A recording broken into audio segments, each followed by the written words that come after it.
Bonjour, chers frères et sœurs de l'Église de l'île Jésus.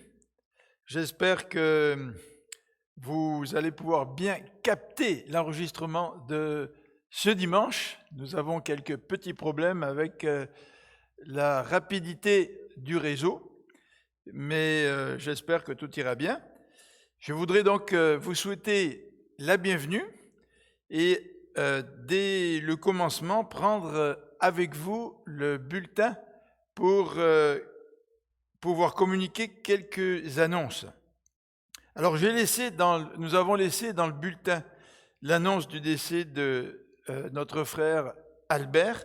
Le service aura probablement lieu la 3e semaine du mois d'août, mais on attend encore quelques détails pour confirmation.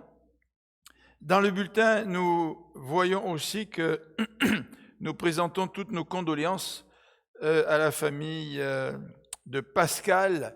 Pascal est décédé mardi dernier et déjà depuis dimanche dernier, la situation s'était considérablement détériorée et le service funèbre se tiendra le samedi 8 août sur invitation seulement, la Covid-19 oblige. La famille, par contre, recevra les condoléances à Granby, au complexe Girardot-Ménard. Donc, vous avez les dates sur le bulletin. Et si vous avez besoin d'informations supplémentaires, eh bien, vous pouvez toujours communiquer avec moi. En ce qui a trait à l'ouverture de l'Église, nous avons donc constitué un comité pour préparer la réouverture de l'Église. Nous nous sommes rencontrés cette semaine par Zoom et la semaine passée, mais cette semaine, nous allons venir à l'Église pour regarder un petit peu la manière dont on pourrait placer les chaises pour pouvoir tenir nos rencontres. Donc, encore un petit peu de patience, probablement dans une couple de semaines, nous pourrons commencer nos services. Je vous rappelle aussi que à chaque semaine, nous enregistrons des capsules sur le livre de l'Ecclésiaste. C'est un court résumé d'un passage de l'Ecclésiaste, une courte méditation du lundi au vendredi sur Facebook. J'aimerais aussi nous rappeler que aujourd'hui et dimanche prochain, c'est la collecte des denrées non périssables. Donc, si vous voulez amener un sac de nourriture ou des sacs de nourriture, vous pouvez le faire à l'église à partir de 15h30 jusqu'à 16h30. Alors, sur le bulletin, je crois qu'on a marqué 15h30 à 14h30, c'est pas tout à fait ça, c'est vraiment 15h30 à 16h30. Donc, une petite erreur à corriger. Donc, nous récolterons des sacs de nourriture aujourd'hui et aussi dimanche prochain. Alors, je voudrais d'une manière tout à fait particulière aussi souhaiter la bienvenue à Adèle, qui est arrivée au Québec hier. Quand j'ai téléphoné à sa fille et à son gendre, elle était déjà dans l'avion au-dessus de l'océan. Donc, Adèle était coincée au Cameroun suite à la pandémie. Et finalement, des vols de nouveau ont recommencé et elle a pu trouver une place pour revenir au Québec. Donc, c'était son souhait déjà depuis plusieurs mois. Certainement qu'il lui a fallu beaucoup de patience, mais voilà, grâce à Dieu, les choses débloquent finalement. Je vous rappelle que dimanche prochain, après la prédication, je vais partir directement pour le Saguenay pour animer un camp de famille et je serai de retour le dimanche suivant avec vous.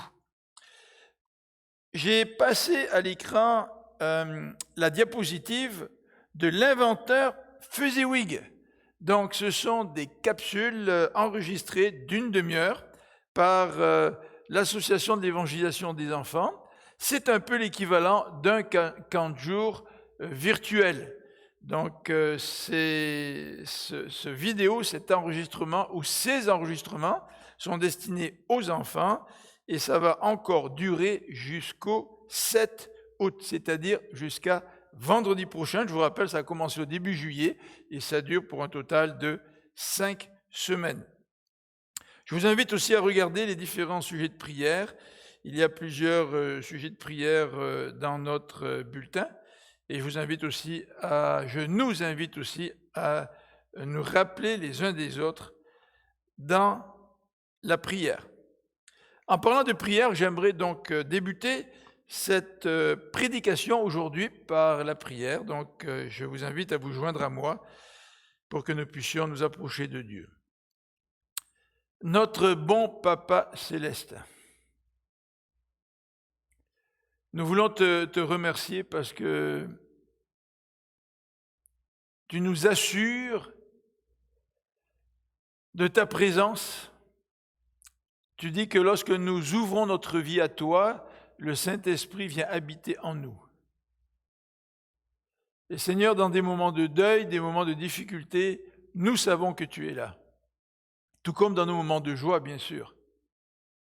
Mais nous pensons particulièrement à la famille de Pascal, qui passe par le deuil, la perte d'un époux, la perte du papa, la perte d'un fils, la perte d'un frère. C'est toujours douloureux. En fait, Seigneur, nous savons que nous n'avons pas perdu Pascal, mais nous savons qu'il est parti. Il est parti en ta présence. Et qu'un jour, nous le retrouverons, nous qui avons la même foi que lui. Merci parce qu'en fait, la mort n'est pas une perte définitive, c'est une séparation. Et Seigneur, la séparation est douloureuse pour ceux qui restent. Mais la mort est aussi la porte à travers laquelle nous passons pour aller en ta présence.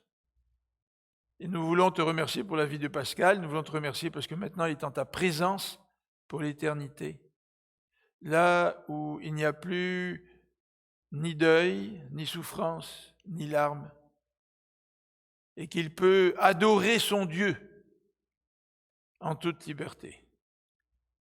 Donc Seigneur, nous voulons te remettre d'une manière tout à fait particulière la famille. Nous te prions aussi pour Diane qui a perdu Albert il y a quelques semaines, maintenant 2 ou 3 semaines. Seigneur, nous continuons à prier pour elle afin que tu puisses la réconforter. Et que Seigneur, dans cette absence qui demande un ajustement, tu puisses l'accompagner de ta présence, de ton amour, et qu'elle puisse savoir, elle aussi, que tu es un Dieu de toute consolation.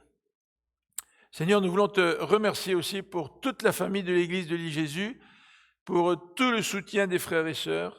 Nous voulons te remercier pour les offrandes que chacun envoie durant la semaine en utilisant différents moyens. Mais Seigneur, nous voulons vraiment te remercier parce que c'est toi qui réponds à nos besoins, c'est toi qui bénis et c'est toi qui nous permets aussi d'être généreux. Donc Seigneur, je veux te remercier pour la générosité de chacun. Merci parce que ton Église continue, elle continue à aller de l'avant, elle continue à proclamer ta parole, elle continue à vouloir te rendre honneur et gloire. Et tout ça, Seigneur, c'est par ta grâce. Et nous voulons te remercier parce que tu nous soutiens dans ces temps tout à fait particuliers. Et nous voulons te prier pour le retour à l'Église, pour la réouverture du bâtiment. Seigneur, ce comité est en train de penser à toutes les consignes, l'application des consignes. Et Seigneur, parfois nous sommes à l'aise avec certaines consignes, un peu moins à l'aise avec d'autres consignes. Mais Seigneur, nous voulons nous rappeler que dans le cadre de la vie de notre Église, nous voulons appliquer ces consignes pour le bien de nos frères et sœurs, pour rassurer ceux qui sont peut-être un peu plus inquiets et pour nous permettre de nous réunir en toute sécurité. Donc Seigneur, sois avec le comité, donne-lui la sagesse, donne-lui le discernement pour bien préparer ce retour à l'Église. Nous te prions au nom de Jésus-Christ, ton Fils bien-aimé, notre bon Père céleste. Amen.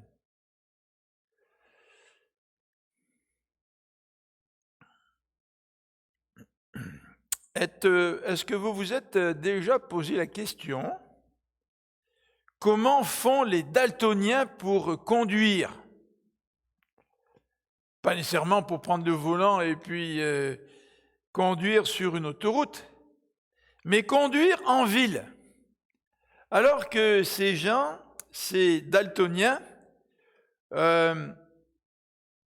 doivent respecter les lumières qu'ils rencontrent en ville.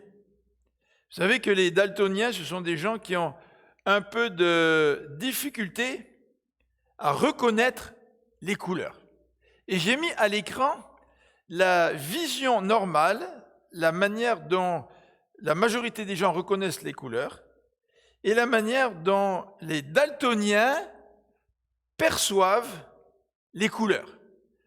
Alors, si vous regardez à l'écran, vous voyez que le rouge, la première bande dans le carré de gauche, le rouge, eux, le voient sous la forme d'une couleur un peu jaune, verdâtre, mais en tout cas, ce n'est pas du rouge. Si vous regardez le vert, pour un daltonien, c'est un petit peu pareil que le rouge. Alors, comment font-ils pour savoir s'il faut s'arrêter parce que la lumière est au rouge ou s'il faut traverser parce que la lumière est au vert? Pour le jaune, c'est plus facile. Alors, la perception qu'ils ont des couleurs peut avoir des impacts dans la vie de tous les jours si leur perception n'est pas la bonne.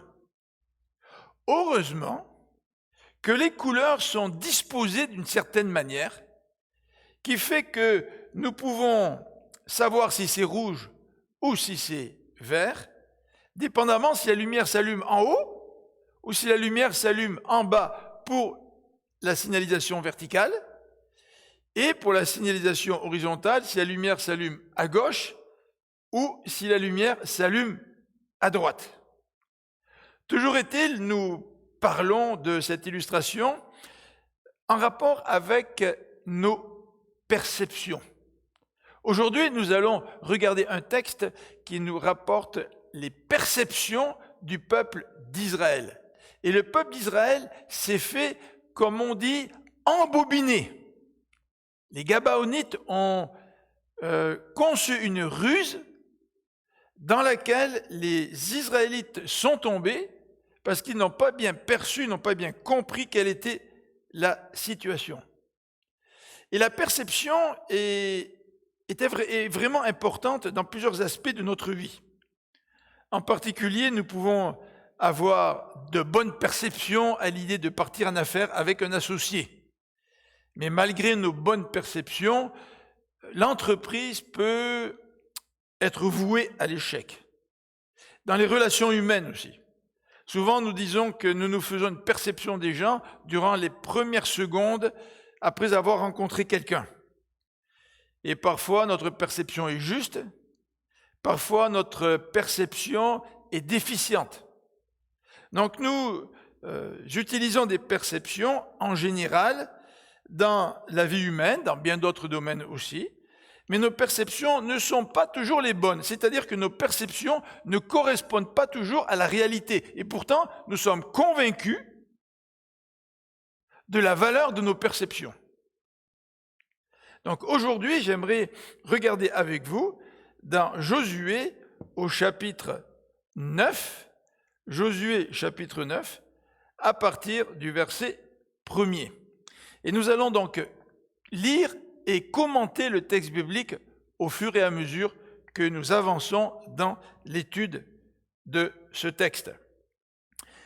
Le passage peut être divisé en grosso modo, en deux grandes sections. La première section, c'est la ruse des Gabaonites qui se termine au verset 15.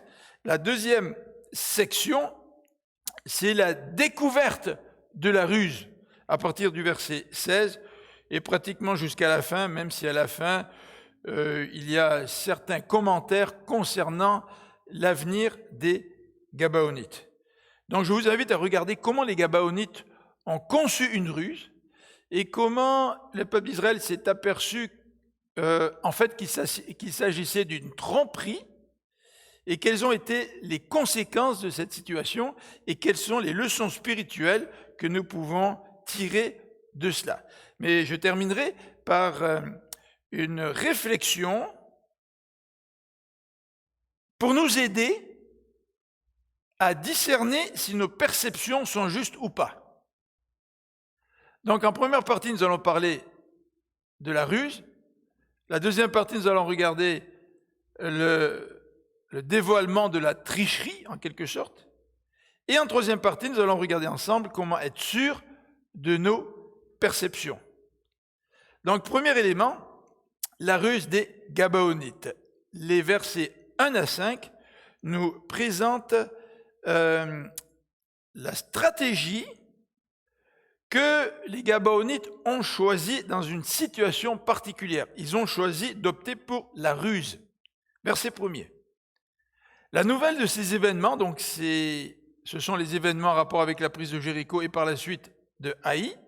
La nouvelle de ces événements parvint à tous les rois des pays situés à l'ouest du Jourdain, donc en Canaan, dans la région des montagnes, dans la plaine côtière et sur tout le littoral de la Méditerranée jusqu'en face du Liban, c'est-à-dire pratiquement dans tout Canaan.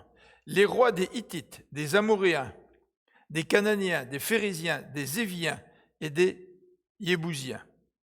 Alors ils s'assemblèrent pour combattre Josué et les Israélites sous un commandement unique. Par contre, les habitants de Gabaon, en apprenant comment Josué avait traité Jéricho et Haï, décidèrent de recourir à la ruse. Ils partirent déguisés et chargèrent leurs ânes de sacs usés et d'outres à vin usés, troués et rapiécés. Ils chaussèrent de vieilles sandales, raccommodées, et endossèrent des vêtements en lambeaux.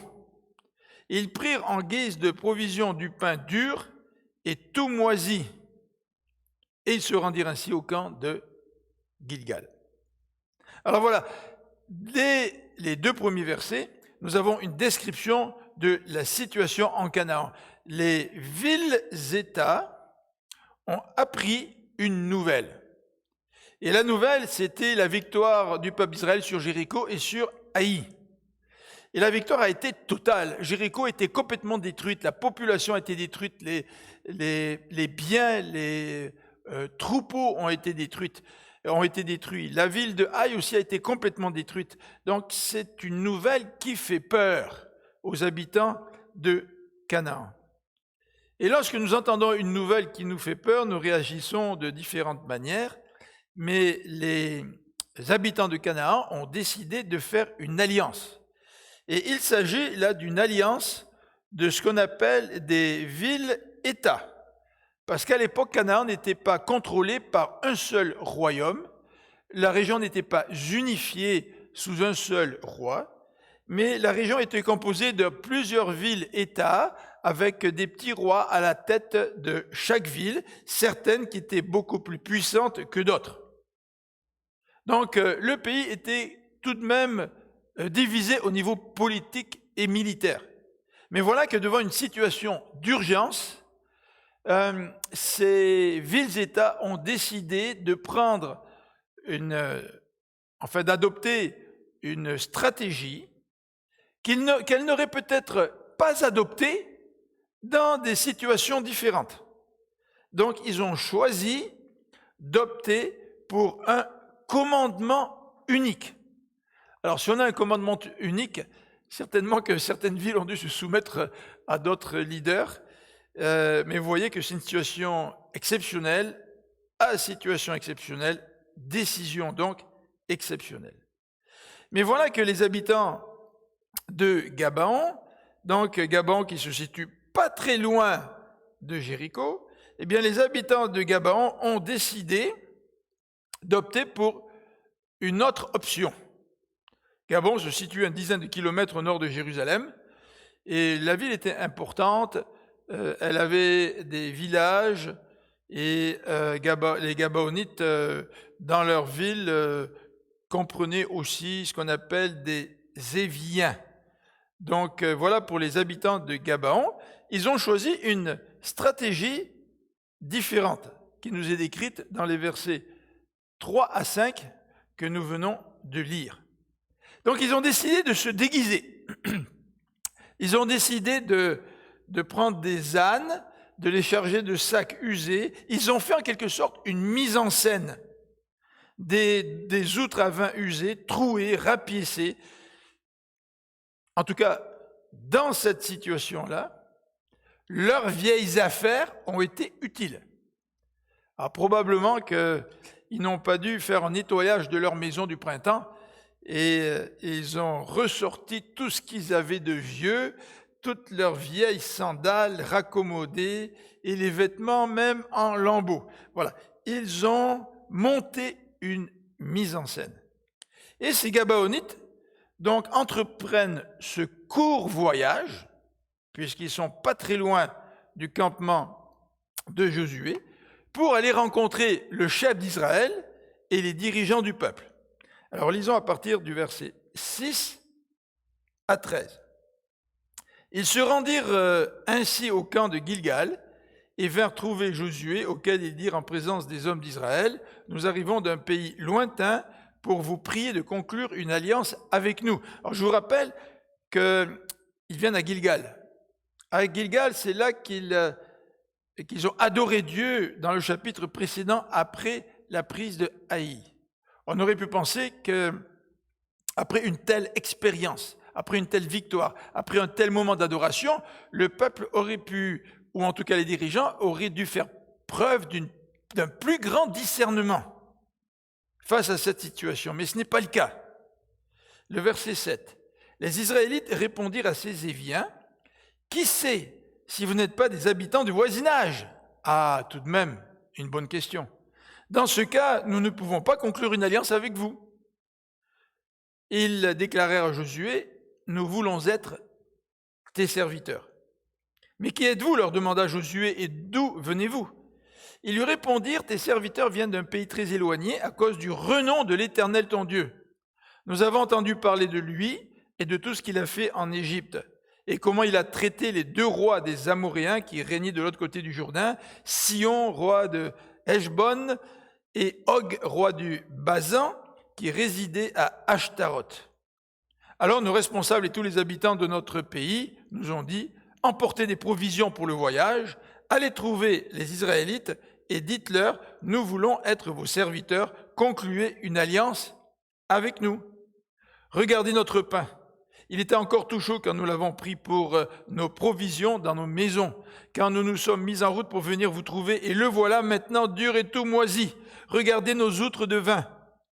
Elles étaient neuves quand nous les avons remplies. Les voilà maintenant déchirées. Voyez comme nos vêtements et nos sandales se sont usés à cause du long voyage que nous avons fait. Alors voilà, les Gabaonites arrivent devant Josué et déroulent leur plan en quelque sorte. Et leur désir est très très clairement exprimé au verset 6, d'emblée, il n'y a pas de cachette en rapport avec cela. Nous voulons conclure une alliance avec vous. Voilà le désir des Gabaonites. Sachant que le peuple d'Israël avait pris et détruit complètement Jéricho, population, bétail, et qu'ils avaient tout brûlé, sachant qu'ils avaient réservé le même sort à Haï, dans le cas de Haï, le peuple avait gardé le butin, les habitants de Gilgal se sentaient en danger.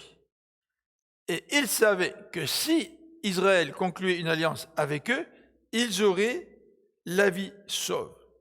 Dans les versets 7 à 8, nous lisons la description du scepticisme des Israélites, en tout cas des leaders. Ça m'a l'air un peu bizarre, cette situation. On vient de prendre Jéricho, on vient de prendre Haï, puis ils arrivent tout de suite pour faire une alliance avec nous.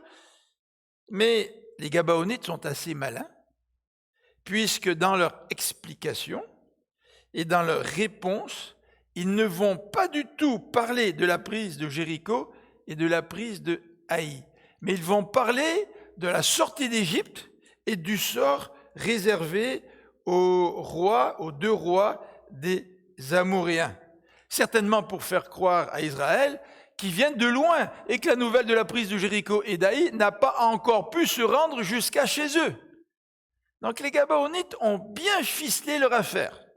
Ils ont bien pensé à ce qu'ils allaient dire et ils ont bien pensé à présenter toutes les évidences devant Israël pour que les Israélites tombent dans le panneau, malgré leur scepticisme. Regardez tout de même, il faut concéder que les leaders ont posé les bonnes questions. Qui êtes-vous? D'où venez-vous? Les Israélites n'ont pas péché en posant les mauvaises questions. Les Israélites ont commis une faute pour une autre raison. Dernier élément, en ce qui a trait à la ruse des Gabaonites, c'est le fait que cette ruse fonctionne. Cette ruse fonctionne et Israël tombe dans le panneau au verset 14 et 15.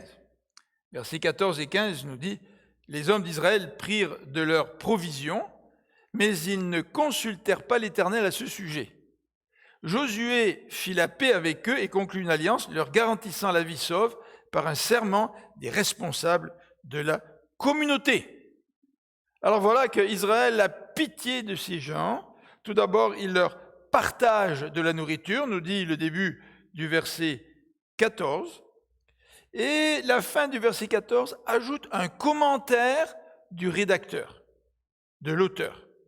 Mais ils ne consultèrent pas l'Éternel à ce sujet. Probablement que Josué et les leaders ont conclu qu'ils n'avaient pas besoin de consulter l'Éternel parce que de toute manière les évidences étaient là devant eux et se fiant sur leur bon sens et sur ce qu'ils voyaient, ils ont pensé prendre la bonne décision.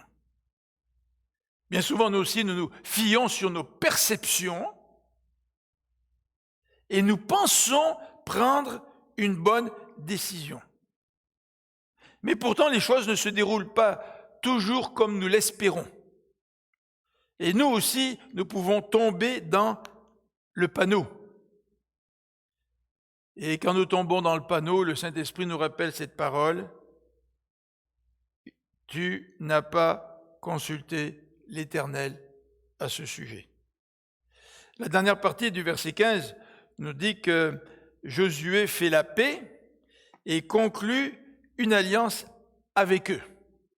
Voilà, ça, ces quelques paroles terminent le premier bloc de ce chapitre qui décrit la ruse des Gabaonites et le fait que cette ruse a fonctionné puisque Josué a fait la paix. Mais le lecteur peut se poser la question suivante. Que va-t-il se passer maintenant?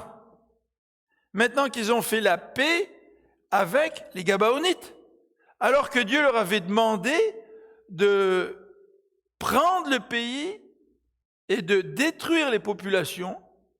Et très clairement, la Bible nous dit que cette invasion du peuple d'Israël est une punition envoyée par Dieu en rapport avec le comportement des habitants de ce pays. En fait, Dieu avait déjà dit aux patriarches que le peuple d'Israël allait passer 430 ans en Égypte avant de rentrer dans le pays promis, pour laisser le temps à ces populations d'aller jusqu'au bout dans le mal qu'elles ont commis avant que Dieu exerce son jugement envers elles. Alors que va-t-il se passer? Puisque Josué, contrairement à ce que Dieu avait exigé, a fait la paix avec certaines populations de Canaan, donc les Gabaonites.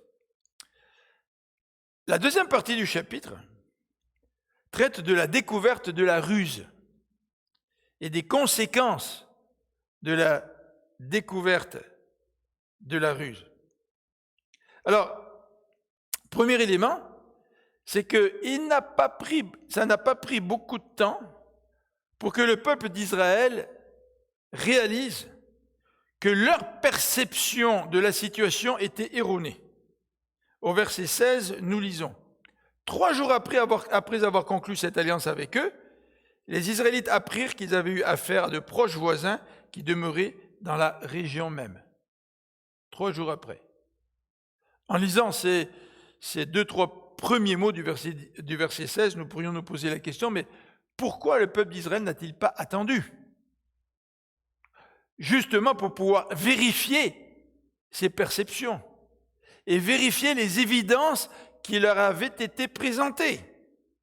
Ils ont pris une décision, mais 3 jours après, ils apprirent qu'ils avaient eu affaire à des proches voisins qui demeuraient dans la région même, et le verset 17 nous dit, en effet, après avoir quitté leur camp, ils parvinrent à leur ville le 3e jour de marche, c'est-à-dire à Gabaon, Képhira, Béroth et Kiriath Yarim. À cause du serment que les responsables du peuple leur avaient prêté au nom de l'Éternel, le Dieu d'Israël, ils ne les tuèrent pas. Tout le peuple se mit à critiquer les responsables. Voilà la découverte de la réalité. Ça n'a pas pris trop de temps. 3 jours après. Mais comme nous venons de le souligner, cette découverte de la réalité met en cause le plan divin concernant la destruction de ces populations de Canaan. Quelle va être la réaction de Dieu ? Eh bien, Dieu, dans ce cas-là, n'intervient pas et il laisse les leaders face aux conséquences de la mauvaise décision qu'ils ont prise. Au verset 18b, le verset précise « Tout le peuple se mit à critiquer les responsables ». Voilà. Bien souvent, lorsque des leaders se fient à des perceptions erronées et n'exercent pas le don du discernement, ou lorsque des leaders se fient aux évidences ou à certaines évidences, au lieu de bien peser le pour et le contre, au lieu de demander à Dieu d'intervenir, au lieu de consulter Dieu, les leaders prennent des décisions qui s'avèrent être des mauvaises décisions et ce qui provoque le mécontentement parmi l'assemblée ou parmi ceux qui les suivent. Le peuple critique les responsables. Et face à cette situation, bien évidemment, la question se pose, comment sortir de cette crise ? Les leaders ont conduit le peuple dans une crise. Maintenant, comment les leaders peuvent-ils trouver un chemin de sortie?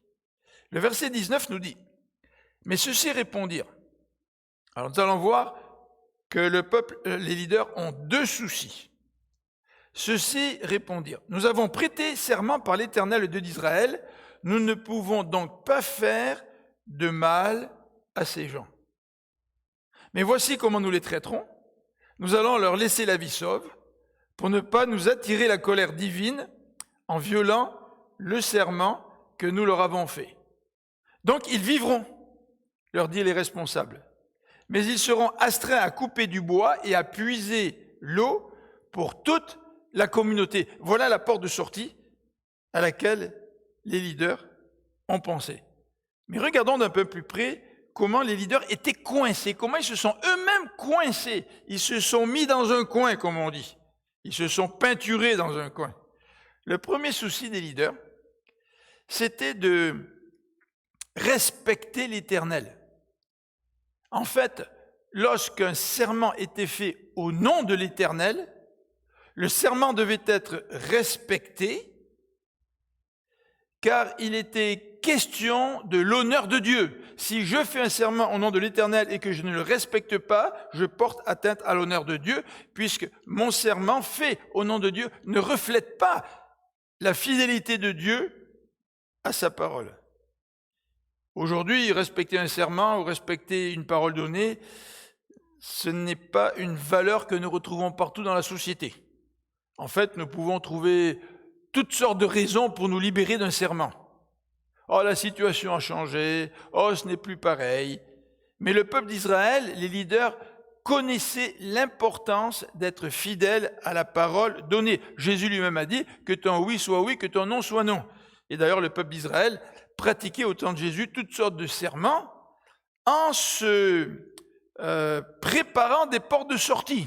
Donc ils étaient prêts à engager leur parole dans certains contextes, mais ils avaient toujours des portes de sortie pour pouvoir s'en libérer à la moindre occasion. Mais Jésus s'oppose à cette pratique en leur disant que ton non soit non et que ton oui soit oui. Et là, on a un principe intéressant. C'est qu'un péché ne devrait pas nous entraîner dans un deuxième péché. Et souvent, c'est le cas. Regardez David, lorsque David a commis l'adultère avec cette femme, avec Bathsheba, et que le mari de Bathsheba revient du champ de bataille, eh bien David a tout fait pour que Uri aille coucher avec Bathsheba, qui était enceinte, et pour qu'on puisse cacher l'adultère de David. Mais Uri s'est dit, non, moi je suis solidaire avec mes soldats qui combattent sur le champ de bataille, donc je n'irai pas à ma maison. Et David a tout fait pour faire boire Uri, pour qu'en état d'ébriété, celui-ci puisse se rendre finalement chez lui et coucher avec sa femme. Mais malheureusement, même s'il était en état d'ébriété, Uri n'a jamais voulu rentrer chez lui et de profiter d'un privilège alors que ses collègues de combat étaient en train de se battre sur le champ de bataille.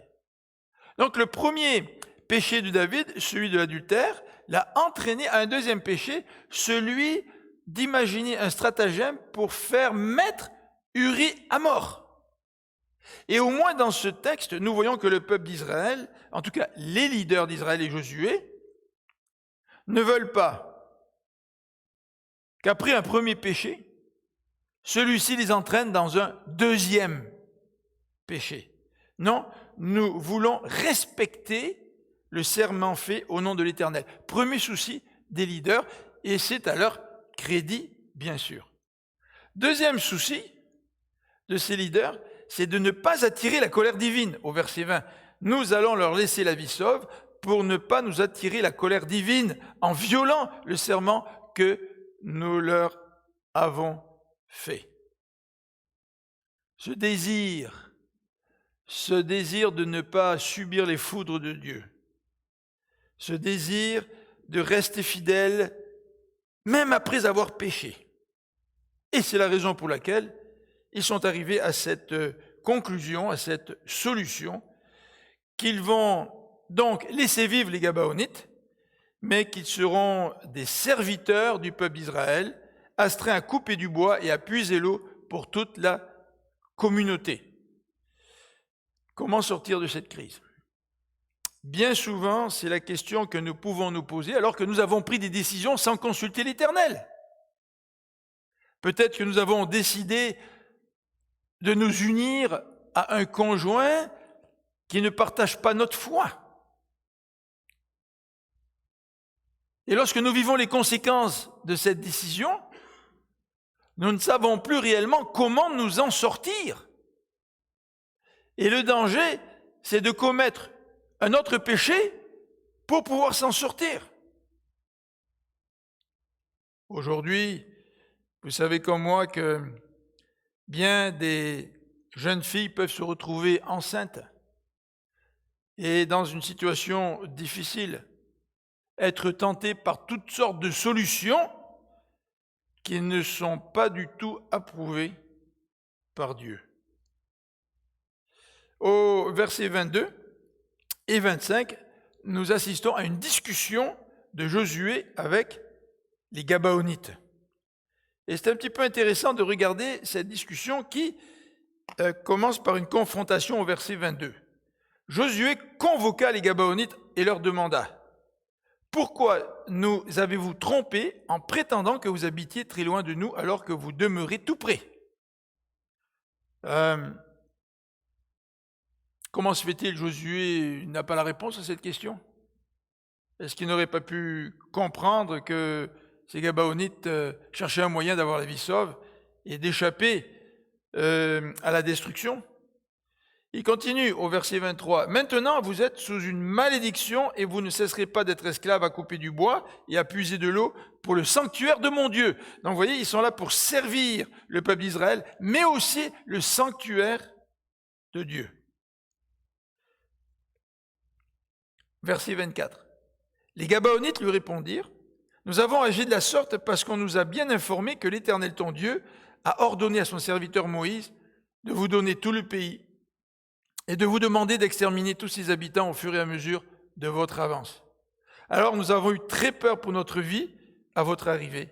C'est pourquoi nous avons agi de la sorte. Nous voici maintenant ton pouvoir, traite-nous comme il te semblera bon et juste. » Alors voilà donc la confrontation entre Josué et les Gabaonites. Probablement que Josué voulait expliquer la décision de faire des Gabaonites des serviteurs. C'est peut-être la raison pour laquelle il est venu leur parler. Mais nous voyons au verset 24 que dans leur réponse, les Gabaonites présentent leur argument, présentent une justification à cette ruse qu'ils ont préparée pour pouvoir tromper le peuple d'Israël. Et le verset 21 et le verset 26 nous mentionnent un petit détail. Même si Josué et les responsables ont trouvé un chemin de sortie à cette crise, cette solution n'avait pas l'air d'être aussi facile. Puisque le verset 26 nous dit, c'est ce que fit Josué, il les protégea des Israélites. Donc se pourrait-il que la solution de sortie envisagée par les leaders et Josué n'ait pas été une solution qui ait vraiment satisfait tout le peuple d'Israël, au point où il a fallu que Josué mette son leadership dans la balance pour protéger les Gabaonites des Israélites. Se pourrait-il que les Israélites auraient cédé à la tentation de mettre à bord ces Gabaonites et de rompre le serment qui avait été fait au nom de l'Éternel? Oui, parfois, lorsque le bon sens ne suffit pas, lorsque nous avons oublié de consulter l'Éternel, nous nous sommes retrouvés dans un pétrin qui, malgré les solutions qui se présentaient devant nous, n'ont pas été des solutions tout à fait idéales. Comment être sûr de nos perceptions? Comment être sûr que nous prenons la décision alors que parfois, même le bon sens ne suffit pas? À quoi cela sert-il d'être sage si le bon sens ne suffit pas dans certaines occasions? Eh bien, j'aimerais élargir notre réflexion à ce stade-ci et faire référence au livre des Proverbes. Vous savez que dans la Bible, il est question du livre des Proverbes et nous allons lire un passage dans le livre des Proverbes qui va illustrer un principe extrêmement important. Mais avant de lire dans Proverbes au chapitre 26, les versets 4 et 5, j'aimerais souligner ceci, c'est que les Proverbes, dans la Bible, sont le reflet d'une sagesse populaire. Et les Égyptiens, à l'époque, avaient des textes qui ressemblaient énormément aux proverbes de l'Ancien Testament, aux proverbes de Salomon. Et dans tous les peuples, il y a ce qu'on appelle un héritage de sagesse populaire que nous retrouvons dans la formulation de proverbes. Mais cette sagesse populaire n'est pas toujours facile à appliquer. Et cela illustre bien que le bon sens ne suffit pas toujours. Et que même si je connais les proverbes, j'ai besoin d'une sagesse particulière pour appliquer ces mêmes proverbes. Alors prenons pour exemple le Proverbe chapitre 26, versets 4 et 5. Donc nous allons lire ensemble. Ne réponds pas à l'insensé selon sa sottise, de peur que tu finisses par lui ressembler. Ah, je comprends très bien. L'insensé me dit des bêtises. Salomon me dit, écoute, si tu veux être sage, ne réponds pas à ses bêtises. Parce que si tu lui réponds, tu vas finir par lui ressembler. Tu vas finir par t'engager dans une discussion avec lui qui va t'amener sur la voie de la folie. Mais tout de suite, dès le verset 5, l'auteur nous présente un semblant de contradiction en nous disant ceci. Réponds à l'insensé selon sa sottise, de peur qu'il ne se prenne pour un sage. Alors Salomon, est-ce que je dois m'abstenir de répondre ou est-ce que je dois répondre à l'insensé? Dans les deux cas, les deux conseils sont valables. Dans les deux cas, les deux conseils sont bons, mais le sage les applique selon la situation particulière dans laquelle il se trouve. D'où l'importance d'avoir du discernement pour savoir dans quel contexte je dois appliquer le verset 4, c'est-à-dire ne pas répondre à l'insensé, et dans quel contexte je dois appliquer le verset 5, c'est-à-dire répondre à l'insensé. Et cela illustre bien notre besoin de la sagesse divine. Et cela illustre bien aussi les limites de la sagesse humaine et de la sagesse populaire. Il est vrai que les proverbes amènent un élément distinctif par rapport aux proverbes égyptiens, c'est qu'ils placent le livre des proverbes dans le contexte de la crainte de l'Éternel, puisque le commencement de la sagesse, ce n'est pas la connaissance de nombreux proverbes de ma culture, mais que le commencement de la sagesse, c'est d'abord la crainte de l'Éternel, et cette crainte de l'Éternel me permet d'appliquer les proverbes que je connais, ou dans ce cas-là, les proverbes écrits par Salomon. Puisque être sage ne consiste pas seulement à appliquer des proverbes d'une manière rigide, mais être sage, ça consiste à savoir appliquer les proverbes dans les situations particulières. Et notre comportement peut changer d'une situation à l'autre. L'attitude du sage peut changer d'une situation à l'autre, car dans certaines situations, il va reprendre l'insensé, dans d'autres situations, il ne le fera pas. Comment être sûr de nos perceptions? Est-ce que le bon sens est un guide certain? Lisons dans l'épître de Jacques, au chapitre 1er, versets 5 à 7. Jacques, chapitre 1er, versets 5 à 7, et vous connaissez le passage. Sam a déjà enseigné sur ce texte, mais relisons-le. Si l'un de vous manque de sagesse, qu'il la demande à Dieu, qui la lui donnera, car il donne à tous généreusement et sans faire de reproche. Il faut cependant qu'il la demande avec foi, sans douter, car celui qui doute ressemble aux vagues de la mer agitées et soulevées par le vent. Qu'un tel homme ne s'imagine pas obtenir quoi que ce soit du Seigneur, son cœur est partagé, il est inconstant dans toutes ses entreprises. Alors le passage commence par cette expression « si l'un de vous manque de sagesse ». Et on pourrait le lire en pensant comme suit « au cas où je manque de sagesse ». Mais dans le fond, Seigneur, j'ai assez de bon sens que je peux me fier à ma sagesse. Mais dans certaines situations où je n'aurai pas assez de sagesse, ben là, je pourrais me tourner vers toi, Seigneur. Le problème, c'est qu'on ne sait pas toujours quand on manque de sagesse. Et qu'en tout cas, Josué et le peuple étaient convaincus qu'ils faisaient preuve de sagesse, étaient convaincus qu'ils avaient bien utilisé leur bon sens. Ça n'a pas duré longtemps, ça a duré 3 jours. Par contre, je me demande si dans la traduction, on pourrait plutôt comprendre ce verset en disant, non pas si l'un de vous manque de sagesse, mais puisque l'un de vous manque de sagesse. Dans le sens que ce qui nous caractérise en général, c'est de manquer de sagesse. Et en tout cas, dans le texte que nous venons de voir aujourd'hui dans Josué au chapitre 9, c'est un exemple extrêmement clair que le bon sens ne suffit pas. Et ça, c'est intéressant quand nous voulons choisir des leaders dans une église locale. Le critère n'est pas de savoir s'ils ont de la sagesse humaine ou s'ils font preuve de bon sens seulement.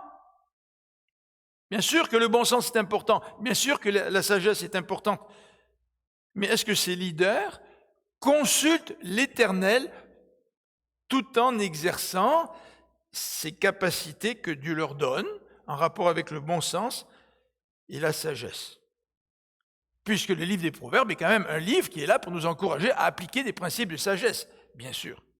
Donc vous voyez, il y a deux éléments pour discerner la volonté de Dieu. Le premier élément, c'est de connaître la sagesse, de connaître les proverbes, de faire preuve de bon sens. Mais le deuxième élément, il nous rappelle que la sagesse et le bon sens ne sont pas suffisants. Le deuxième élément, c'est de savoir consulter Dieu, parce que bien souvent, nos perceptions ne sont pas bonnes. Parce que nous nous fions à certaines, entre guillemets, évidences, mais nos perceptions ne sont pas toujours bonnes. Que ce soit dans nos rapports au travail, que ce soit dans nos rapports humains, que ce soit dans la manière d'évaluer quelqu'un ou d'évaluer des situations, nous avons besoin de Dieu. Et c'est la raison pour laquelle Jacques nous dit que la sagesse, elle est disponible. Mais la sagesse qui vient de Dieu est disponible. Bien sûr que ceux qui ont du bon sens et ceux qui connaissent les proverbes croient qu'ils ont toute la sagesse en eux-mêmes et qu'ils peuvent s'appuyer sur leur propre compréhension des choses. Mais en fait, Jacques nous dit, la sagesse dont je parle, c'est la sagesse qui vient de Dieu.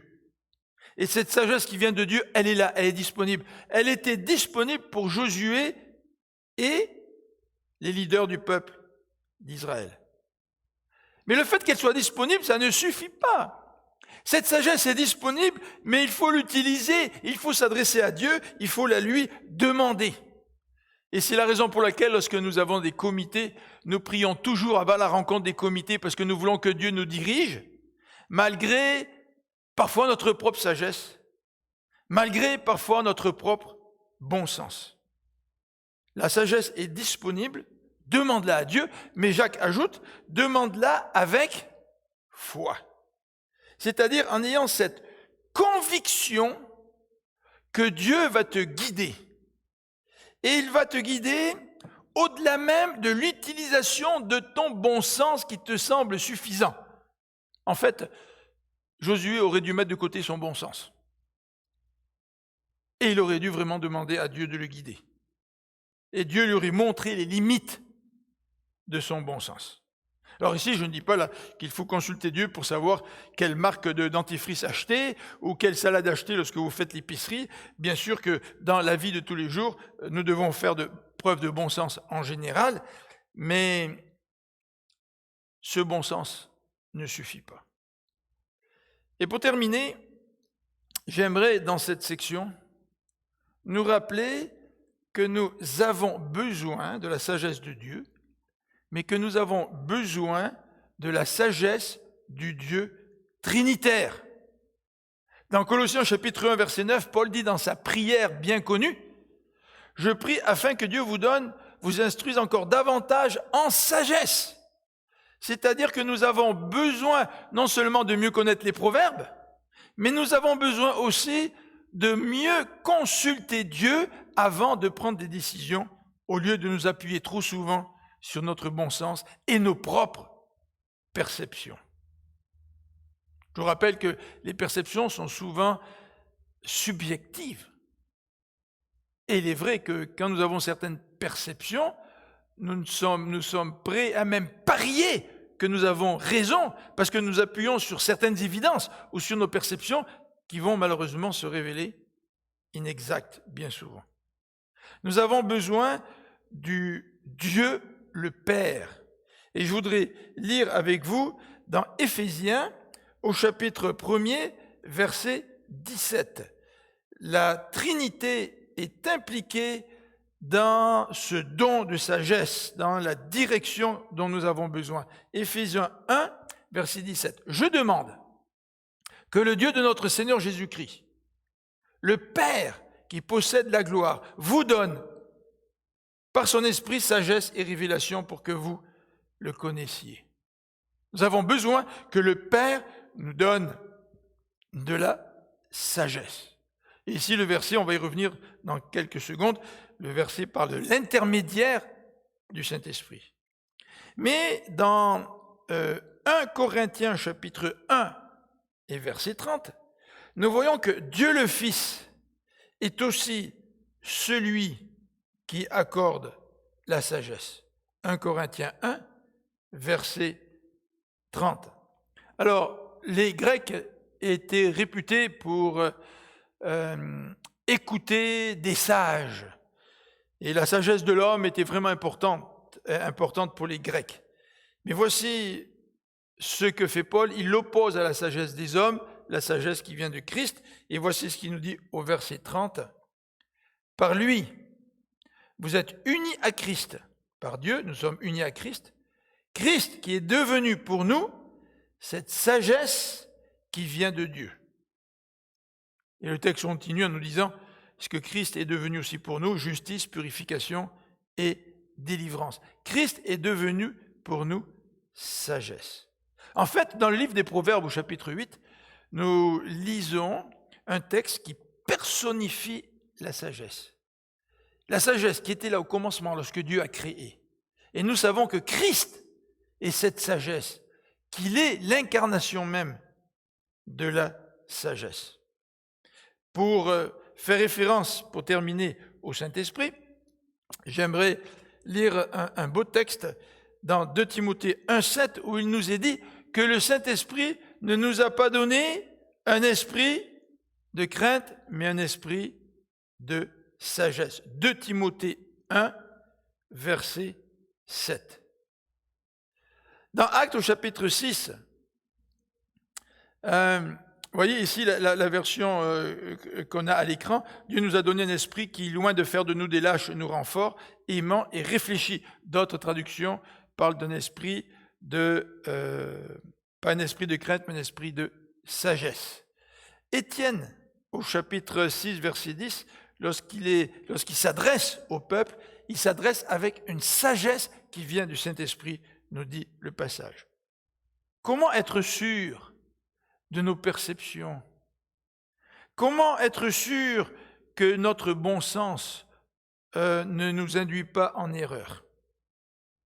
Eh bien, premièrement, ça ne consiste pas à rejeter le bon sens, bien sûr, puisque ce bon sens a été donné par Dieu, mais en reconnaissant que ce bon sens et cette sagesse populaire ne suffit pas.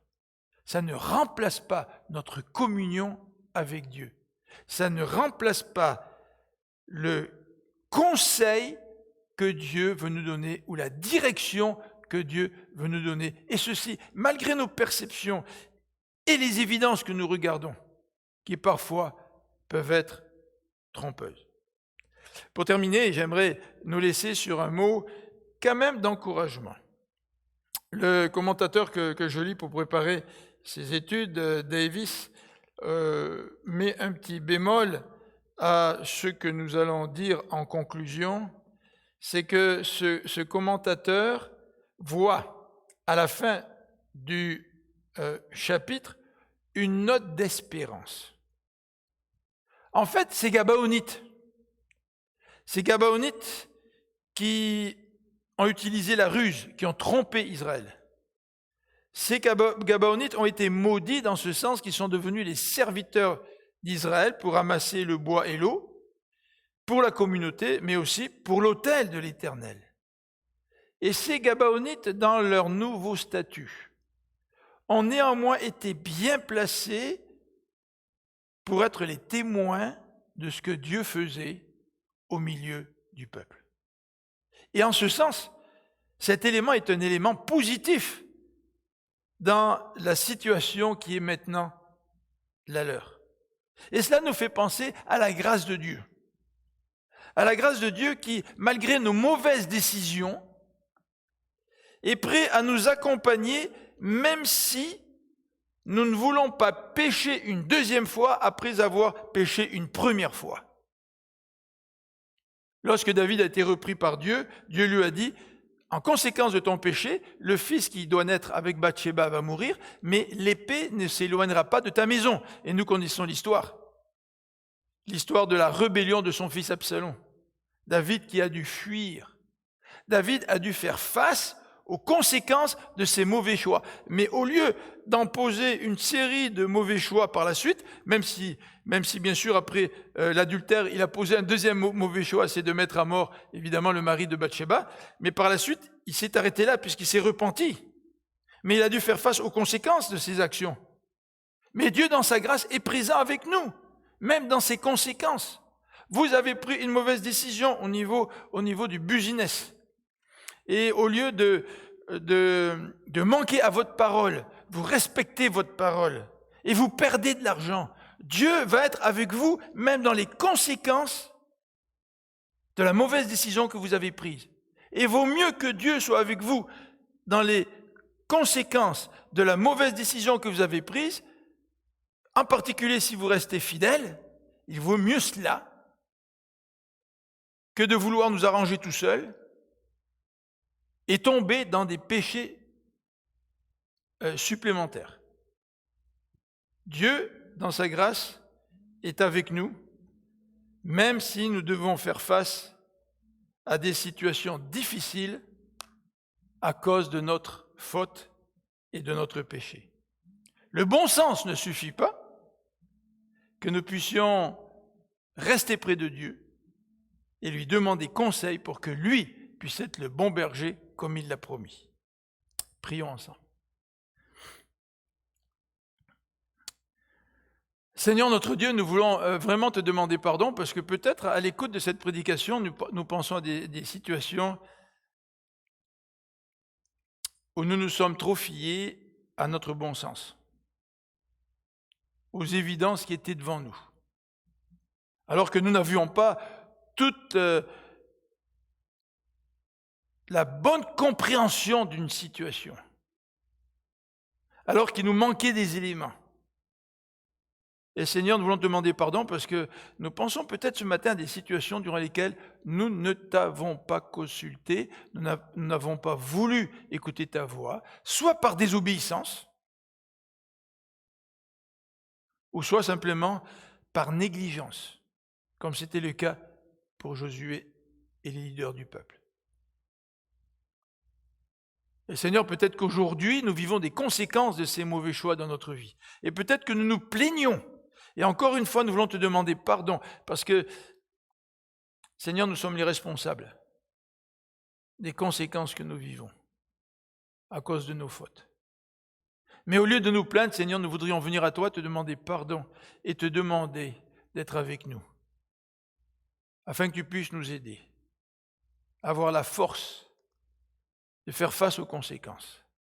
Et que par ta grâce, Seigneur, tu peux transformer les conséquences négatives de nos mauvais choix pour ta gloire et pour notre bien.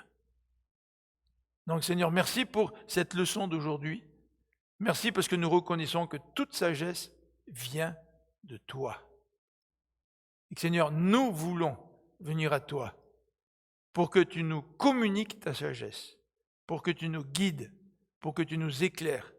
C'est ce que tu as promis, c'est toi le bon berger, c'est toi qui guides les brebis. Pardon Seigneur, de vouloir trop souvent prendre la place du bon berger. Au nom de Jésus-Christ, nous te prions. Amen.